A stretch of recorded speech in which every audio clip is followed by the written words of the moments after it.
জনাব ইউনূস এবং আসিফ নজরুল দুইজনে মিলে বাংলাদেশে একটা তালগোল পাকিয়ে যাচ্ছে।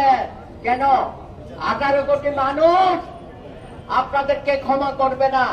আপনি অর্ডিন্যান্সের পর অর্ডিন্যান্স জারি করছেন। এইসব অর্ডিন্যান্সের কি মূল্য আছে?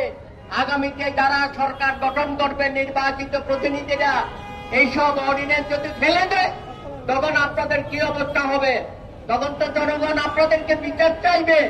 আপনারা এইসব অর্ডিন্যান্সের মাধ্যমে যেসব অপকর্ম করে যাচ্ছেন, এই অপকর্মের জবাবদিহিতা আপনাদেরকে জাতির সামনে দিতে হবে এবং আপনারাও ভবিষ্যতে বিচারের আওতায় আসতে হতে পারে।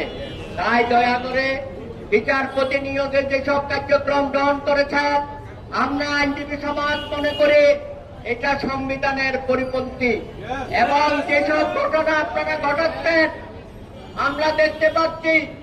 অতীত যেরকম এই বিচারপতি নিয়োগে শেখ হাসিনা এবং তার সরকার 9-6 করেছিল, আপনি এখন 18 আর 12 শুরু করেছেন। এইটা আমরা কোনোদিনও মেনে নেব না। দয়া করে এই পথ থেকে বিরত থাকেন। যদ্দূর করেছেন আর যেন একদম এই বিচারপতি নিয়োগের ক্ষেত্রে সেই ধরনের কার্যক্রম গ্রহণ না করেন, কারণ আপনারা ইতিমধ্যেই বিতর্কিত হয়েছেন।